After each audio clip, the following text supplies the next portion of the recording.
हमारे देश के सुपरस्टार्स भले ही किसी काम के ना हो, बट उन्होंने एक काम बहुत अच्छा किया है, डायलॉग्स को पॉपुलर बनाने का। फॉर एग्जाम्पल ये डायलॉग, अपने को क्या है, अपने को सिर्फ पानी निकालना है। प्रेजेंट समय में किसी भी मेजर सुपरस्टार का ऐसा कोई बयान, ऐसी कोई स्टोरी, ऐसा कोई ट्वीट आपने सही समय पर नहीं देखा होगा जो हमारी आर्मी को सपोर्ट करने वाला हो, उनका हौसला बढ़ाने वाला हो। शायद ये सुपरस्टार ये सोच रहे होंगे कि पाकिस्तान में फैंस नाराज हो जाएंगे, वहां पर मूवी बैन हो जाएगी, रेवेन्यू कम हो जाएगा, फॉलोअर्स कम हो जाएंगे, पैसा कम हो जाएगा, स्पॉन्सर्स कम हो जाएंगे। शायद उनकी यही सोच रही होगी, पर ये तो हमेशा से ऐसे ही थे। पता नहीं हम ही लोग इनसे ऐसी उम्मीदें लगाकर क्यों बैठ जाते हैं। ये लोग हमेशा से ऐसे ही थे। आपको ये कभी गुटखा बेचेंगे, जुबान कैंसरी बोलेंगे, कभी आपको जुए सट्टे की एप्स बेचेंगे अपने करोड़ों रुपए कमाने के लिए, पर आप इन पर सवाल नहीं उठाओगे, आप इनको अपने सर पर बिठा कर रखोगे।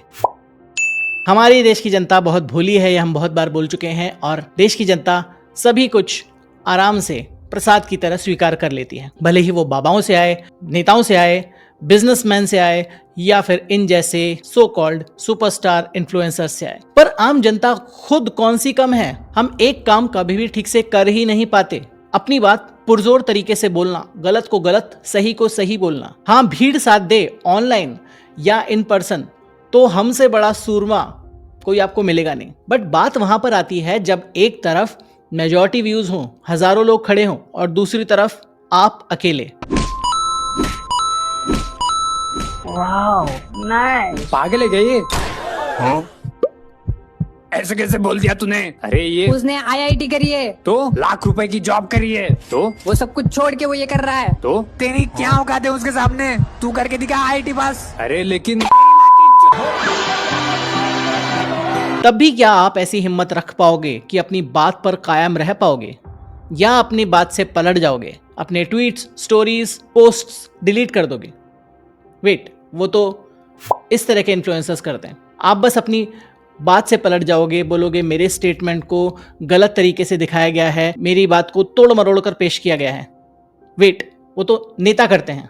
जिन्होंने हमारी बेटियों के सिंदूर उजाड़े थे, वही कटे पिटे लोगों को हमने उन्हीं की बहन बेच करके उनकी ऐसी की तैसी करवाई। तो आम जनता क्या करती है? आम जनता कुछ करती ही तो नहीं है। कभी कभी भीड़ का हिस्सा बन जाना, या फिर सब कुछ जानते हुए सहते रहना, इसके अलावा वो कर ही क्या सकती है ना। भीड़ में रहना हमें सबसे ज्यादा सेफ लगता है।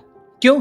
क्योंकि इवोल्यूशनरी साइकोलॉजी ने हमें सिखाया है कि जो इंसान भीड़ में रहते हैं, they are more likely to survive, वो ज्यादा बचे रह सकते हैं। और जो भीड़ से अलग अपनी आवाज रखते हैं, हीरो बनने की कोशिश करते हैं, उनके मारे जाने के या पिटने के या किसी भी तरह से नुकसान होने के चांसेस ज्यादा होते हैं। टाइगर आ गया, शेर आ गया, तो जहां भीड़ थी वो बच गए, जो अकेले इंसान थे वो मर गए, जो रेबल बना वो गया काम से। इसको हम एक बहुत अच्छे एक्सपेरिमेंट से समझ सकते हैं जो सोलोमन एश ने किया था, जैसे सोलोमन्स कन्फर्मिटी एक्सपेरिमेंट के नाम से जाना जाता है, जिसकी बात हमने एक पुराने वीडियो में की थी। कमरे में 8 लोग थे, जिसमें से 7 पहले ही ऐश के साथ मिले हुए थे, यानी वो एक्टर थे, और रियल पार्टिसिपेंट था सिर्फ एक। सभी को 3 लाइनों वाला एक चार्ट दिखाया गया और पूछा गया कि कौन सी लाइन रेफरेंस लाइन से मिलती है।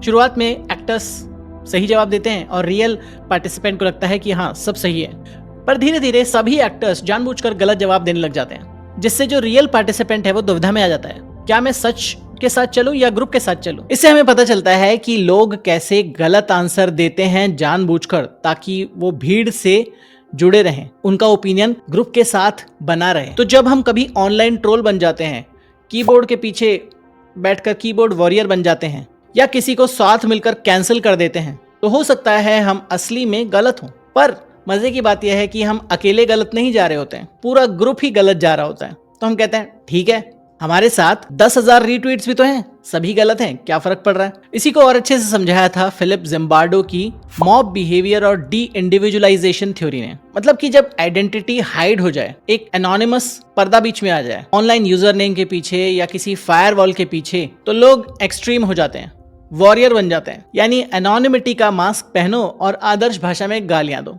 जैसा अक्सर लोग हमारे कमेंट सेक्शन में भी करते हैं। अब बात करते हैं हमारे आदरणीय सुपरस्टार्स के फिल्मी पर्सोना वर्सेस रियल लाइफ की। हमारे आदरणीय सुपरस्टार एक्टिंग में टॉप क्लास हैं, बट जब बात आती है कुछ कहने की, सही जगह पर स्टैंड लेने की, तो उनमें से अधिकतर लोग चुप हो जाते हैं, म्यूट हो जाते हैं, या पर्दे के पीछे जाकर छुप जाते हैं, जिसे समझा सकते हैं लियोन फेस्टिंगर की कॉग्निटिव डिसोनेंस थ्योरी के साथ। Why fans get confused when real superstar does not act like real superstar?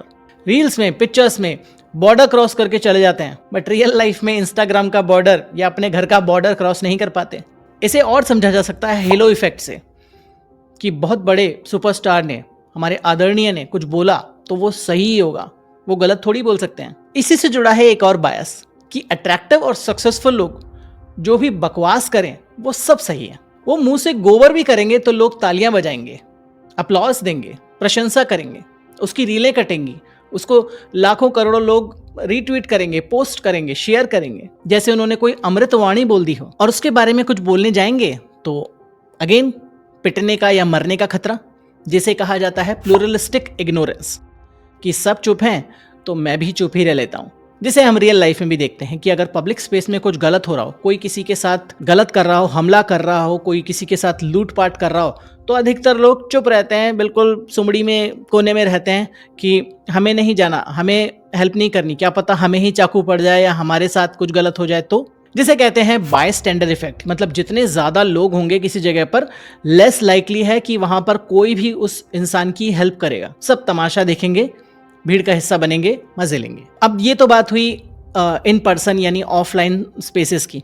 Online में क्या होता है? ऑनलाइन में होता है fear of social rejection. fMRI studies ने भी बताया है कि जो रिजेक्शन है वो हमारे मस्तिष्क के, दिमाग के पेन सेंटर्स को एक्टिवेट करता है।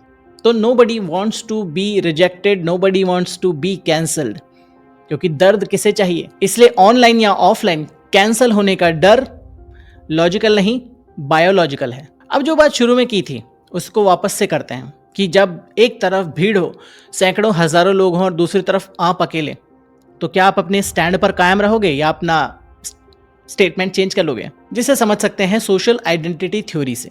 मैं कौन हूं का आंसर मिलता है भीड़ से। आप भीड़ का हिस्सा हो, भीड़ जैसा बिहेव करेगी आपको वैसा ही बिहेव करना पड़ेगा।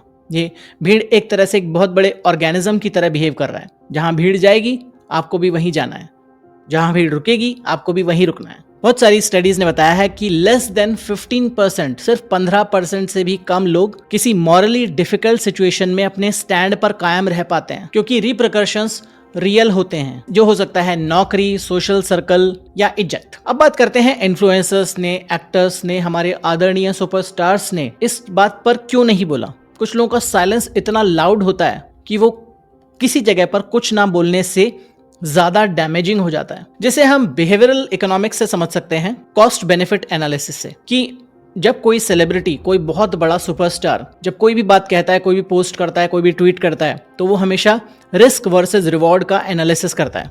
हम लोगों की तरह नहीं कि कुछ भी मुंह उठा के बोल दिया। अगर रिवॉर्ड कम है और रिस्क ज्यादा, यानी कि फॉलोअर्स के लूज करने का डर, ब्रांड डील्स के खोने का डर, पैसा जाने का डर, तो चुप्पी। जैसा हमने शुरू में कहा था, पाकिस्तान से फैंस कम हो जाएंगे, वहां पे पिक्चरें नहीं चलेंगी, दिस एंड दैट, तो अभी चुप रहना बेहतर है। और उनका ब्रांड इमेज मैनेजमेंट तो है ही, बड़ी बड़ी पीआर टीम्स लेकर बैठे हैं सब। उनकी पीआर टीम्स कंट्रोवर्शियल स्टैंड्स पर बिल्कुल चुप्पी साध लेती है, क्योंकि उससे अधिकतर नुकसान होने का डर ज्यादा रहता है। रिस्क बहुत ज्यादा, रिवॉर्ड शायद कुछ भी नहीं। मॉरल रिस्पॉन्सिबिलिटी की किसको पड़ी है जब जुबा कैंसरी बोलने पर करोड़ों अरबों रुपए मिल रहे हों? वो तो हमारा हीरो है, कुछ भी कहेगा हम करेंगे, कैंसर भी कर लेंगे। और कई लोग फॉलो करते हैं क्राइसिस कम्युनिकेशन मॉडल को, यानी साइलेंस उनका होता है एक स्ट्रैटेजी। जब तक तूफान चल रहा है चुपचाप बैठे रहो, जैसे ही तूफान थम गया बाहर आकर बोल देने का। जैसे एक बहुत बड़े आदरणीय सुपरस्टार ने बोला था, जिनकी अभी पिक्चर आने वाली है, जब सब कुछ हो गया तो उन्होंने एक पोस्ट डाल दी, और एक दूसरे सुपरस्टार ने भी कुछ नहीं बोला, और जब सीजफायर हो गया तो बोला सीजफायर के लिए थैंक यू, उसको बाद में डिलीट कर दिया, जिसको समझते हैं साइकोलॉजी ऑफ रिट्रैक्शन से। यानी सब कुछ उल्टा पड़ जाए तो स्टेटमेंट वापस ले लो, डिलीट कर दो या अपनी बात से पलट जाओ। पब्लिक मेमोरी तो गोल्डफिश की तरह होती है, नई पिक्चर, नया स्टेटमेंट, नया इंटरव्यू, सब लोग फिर से वाहवाही करने लग जाएंगे। और ये बहुत हमेशा से होता रहा है कि लोग अपनी सेल्फ इमेज को प्रोटेक्ट करने के लिए किसी भी चीज को ट्विस्ट करने से कभी नहीं चूकते, सच को भी ट्विस्ट कर देते हैं, सिर्फ अपने आप को जस्टिफाई करने के लिए, सही साबित करने के लिए। और ये एक सर्वाइवल मैकेनिज्म की तरह वो उसको लेते हैं। अधिकतर टाइम पर ये पॉलिटिकल लीडर्स करते हैं, क्योंकि उनकी बात अक्सर बैकफायर करती है। ये मैंने नहीं बोला, ये मीडिया ने ट्विस्ट किया, ये मेरे मुंह में ठूसा गया, मेरे बयान का गलत मतलब निकाला गया। बहुत बार आपने देखा ही होगा, पब्लिक भी एक्सेप्ट कर लेती है क्योंकि नेताजी, इन्फ्लुएंसर जी, एक्टर जी झूठ थोड़ी बोलेंगे, वो तो हमारे हीरो हैं। लास्ट अब बात करते हैं कि तो करना क्या चाहिए। भीड़ का हिस्सा बनना बहुत आसान है, अलग सोचना मुश्किल है, अनकंफर्टेबल है। इस चीज को धीरे धीरे आप अपनी लाइफ में इंप्रूव कर सकते हो। अगर आप पब्लिकली नहीं बोल सकते तो एक डायरी बना लीजिए, एक जर्नल बना लीजिए और उसमें बिना किसी फिल्टर के अपने ओपिनियंस, अपने थॉट्स लिखना शुरू कर दीजिए। उससे कोई नुकसान नहीं होगा और एटलीस्ट आपको मेंटल क्लैरिटी आएगी। दूसरा जो हम बार बार बोलते हैं, डाइवर्स कंटेंट देखिए, अलग अलग प्रकार की विचारधाराओं को सुनने की कोशिश कीजिए ताकि आप एक एको चैम्बर में बंद कर बस कर ना रह जाएं। और ये आपकी मॉरल रिस्पॉन्सिबिलिटी है कि आप डिसेंट भी करें तो शांति के साथ, बिना किसी चिल्लम चोट के, क्योंकि चिल्लाने का काम सिर्फ और सिर्फ हमारे न्यूज़ चैनल्स का है और किसी का नहीं।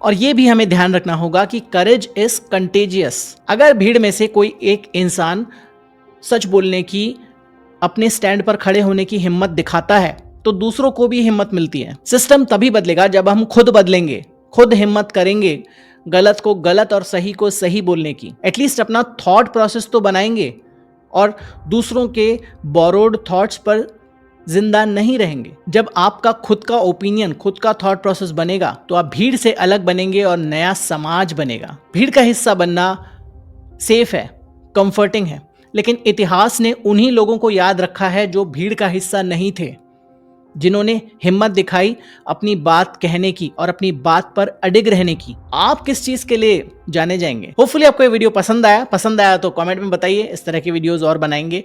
और बाकी वीडियोस देखने के लिए यहाँ पर क्लिक कर सकते हैं। मिलूंगा ऐसे ही एक और अमेजिंग वीडियो में, तब तक अपना ध्यान रखें एंड बी लॉजिकल।